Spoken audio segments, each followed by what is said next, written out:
आजकल पाकिस्तान और सऊदी अरब का एटॉमिक पैक्ट चर्चा में है। आइए जानते हैं पाकिस्तान और सऊदी अरब के बीच हुआ एटॉमिक पैक्ट दुनिया की राजनीति में एक नया मोड़ लाने वाला है, क्योंकि ये एक ऐसा मुद्दा है जो न केवल इन दोनों देशों को प्रभावित करेगा, बल्कि इसका असर पूरे दक्षिण एशिया और मध्य पूर्व पर भी पड़ेगा। जब बात परमाणु कार्यक्रम की होती है तो चिंता और आशंका दोनों ही बढ़ जाती हैं। क्या ये संबंध भारत के लिए चुनौती बनकर उभरेंगे? लेकिन फिलहाल विश्लेषकों का मानना है कि ये कहावत के रूप में प्रचलित हो रहा है, मुश्किल समय में गधे से भी दोस्ती करनी पड़ती है। आप समझ गए होंगे मुश्किल समय किसका है। खैर, आइए जानते हैं इस पैक्ट के कारण क्या है। पाकिस्तान और सऊदी अरब के बीच एटॉमिक पैक्ट का मामला वैश्विक सुरक्षा के लिए चिंता का विषय बन चुका है। दरअसल बात कुछ और भी है, क्योंकि जैसे ही सऊदी अपनी सुरक्षा को लेकर एटॉमिक पैक्ट करेगा तो ईरान थोड़े पीछे रहने वाला है, क्योंकि ईरान को भी इजराइल के साथ अमेरिका की डर सताता रहता है।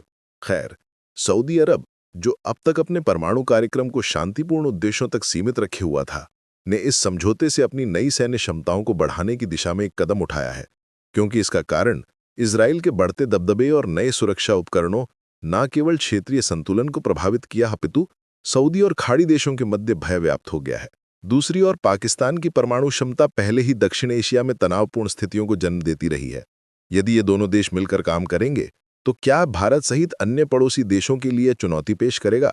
दरअसल ये सभी पैक्ट जो सऊदी अरब पाकिस्तान से करना चाहता है, ये केवल फॉर्मेलिटी है जो परमाणु हथियार साझा कर अपनी सुरक्षा को बढ़ावा देने के लिए है, लेकिन इससे भारत की सुरक्षा खतरे में पड़ सकती है, क्योंकि सऊदी इस पैक्ट में साझा करने के बदले पाकिस्तान को आर्थिक सहायता करेगा और इससे आतंकी गतिविधियों को बढ़ावा मिल सकता है। अब अंतर्राष्ट्रीय समुदाय भी समझौते पर मजे ले रहा है, नजरें गड़ाए हुए है। क्या विश्व स्तर पर इसका प्रभावी नियंत्रण संभव होगा या पन्नों में सिमट कर रह जाएगा? आइए जानते हैं। भारत के लिए पाकिस्तान और सऊदी अरब का एटॉमिक पैक्ट एक चुनौती है और साथ ही इससे नए समीकरण क्षेत्रीय सुरक्षा प्रभावित करने वाले हैं। सऊदी ने यह सब अपनी सुरक्षा को लेकर जरूर किया है, परंतु भारत, जो पहले से ही अपने परमाणु कार्यक्रम के साथ मजबूती से खड़ा है, अब नई रणनीतियों पर विचार कर रहा है। हाँ, लेकिन पाकिस्तान की परमाणु क्षमता का विस्तार और सऊदी अरब का समर्थन से अब भारत को सीमा सुरक्षा, सामाजिक सुरक्षा के साथ आर्थिक राजनीतिक संतुलन बनाए रखने की आवश्यकता होगी। इस स्थिति में भारत को न केवल सैन्य दृष्टिकोण से बल्कि कूटनीतिक स्तर पर भी सक्रिय रहना होगा। रक्षा खुफिया तैयारियों को मजबूत करना होगा, साथ ही कुछ नए सामरिक गठजोड़ अपनाने चाहिए। इसमें कुछ भी गलत नहीं है। सबसे पहले भारत के हित होने चाहिए। हर देश करता है, हमें नहीं फर्क पड़ता कौन नाराज हो रहा है। सुरक्षा सबसे बड़ी चीज है, इसके बाद फिर अन्य कूटनीतिक कार्यक्रम होने चाहिए।